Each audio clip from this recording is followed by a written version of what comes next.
बिस्मिल्लाहिर्रहमानिर्रहीम। अस्सलाम वालेकुम। आज हम बनाएंगे खुबानी का मीठा।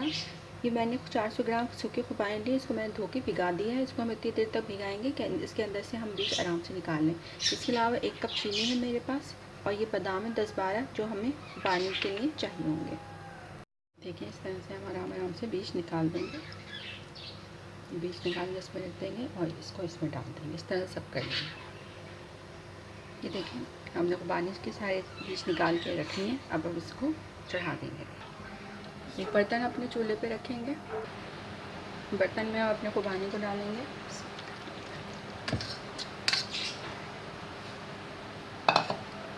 इसमें हम अपनी चीनी शामिल करेंगे। चीनी का हिसाब आप देख लीजिएगा, अपने टेस्ट के हिसाब से कम ज़्यादा कर सकते हैं। इसमें हम वही पानी डालेंगे इसमें हमने ये अपने भिगाए थे, साफ़ पानी है।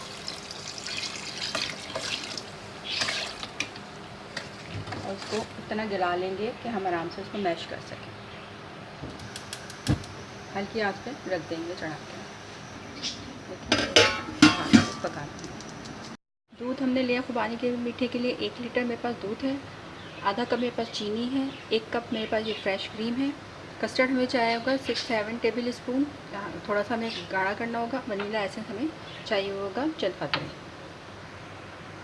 तो हम उबाल लेंगे धीमी आंच पर, थोड़ा गाढ़ा हो जाए फिर हम इसमें कस्टर्ड शामिल करेंगे।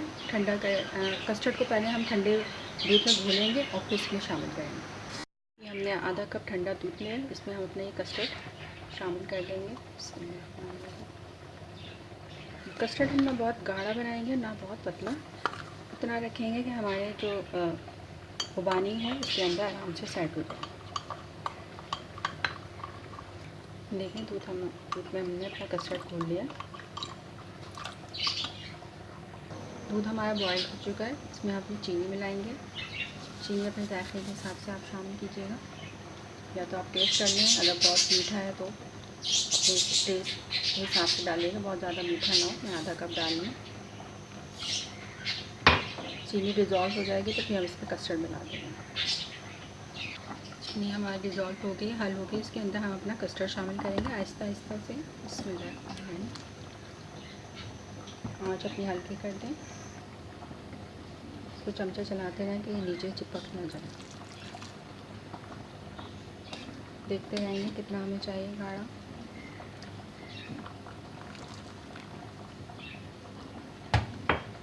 ये वनीला कस्टर्ड है हमारा।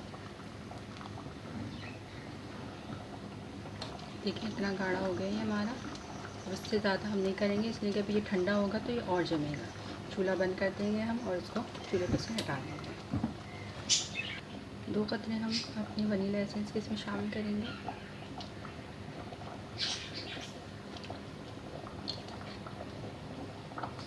इसको मिक्स कर लेंगे। इसको हम ठंडा करेंगे।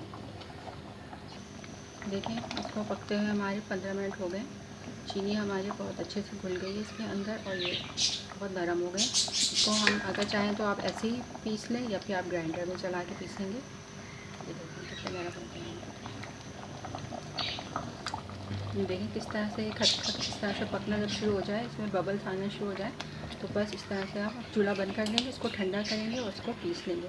आधा मैं पीसूँगी और आधा मैं इसको मैश करूँगी। सब नहीं पीसिएगा, आधा पीसेंगे और आधा मैश करेंगे। ये अभी ठंडा हो जाए फिर हम इसको पीसेंगे आधा।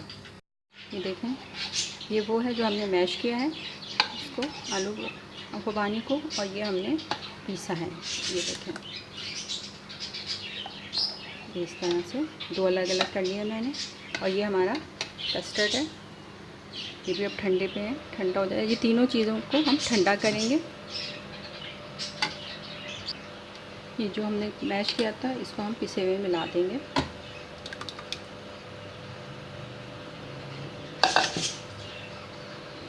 ठंडा करने के बाद इसकी एक लेयर और उसकी एक कस्टर्ड की एक लेयर हम लगाएंगे। पहले हम इसको आधा घंटा रखेंगे फ्रिज में ठंडा होने के लिए। ये मैंने डेयरी की फ्रेश क्रीम है, इसको मैंने अच्छे तरीके से बीट कर लिया है। ये हम अपनी इसमें खुबानी में आपकी कस्टर्ड में मिलाएंगे। और ये मैंने एक कोन बना ली है, इसमें डाल के इसमें मैंने आइसिंग शुगर नहीं डाली, मीठी होती है। एक बॉल ले लेंगे शीशे का जिसमें हमें सर्व करना है। उसमें हम अपने कस्टर्ड मिलाएंगे।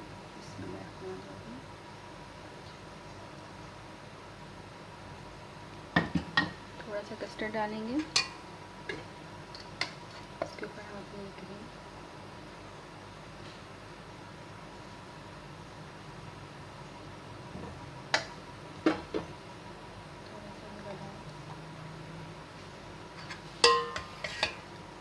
अपना खुबानी का मीठा डालेंगे।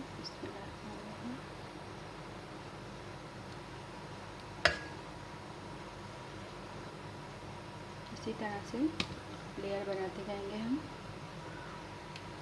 खुबानी जो होती है इसमें ज़्यादा डलती है, कस्टर्ड कम डलता है।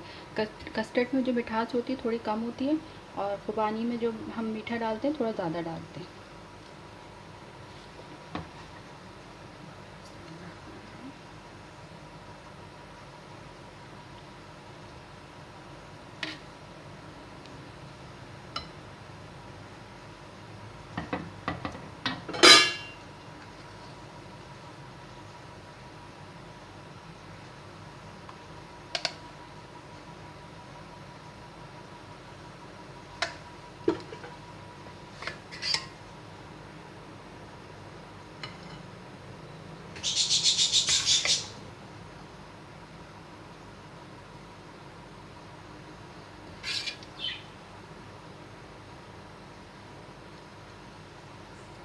आखिर में फिर हम अपनी खुबानी की लेयर डालेंगे।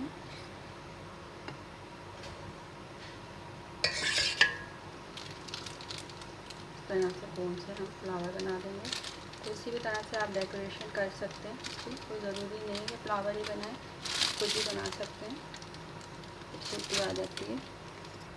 ये देखिए हमारा खुबानी का मीठा ज़बरदस्त तैयार हो गया। इसको आप खूब ठंडा कर लें, और ठंडा करने के बाद फिर आप खा सकते हैं। बहुत मज़े का बनता है, ज़रूर बनाइएगा। मुझे दुआओं में याद रखिएगा। जज़ाकल्लाह।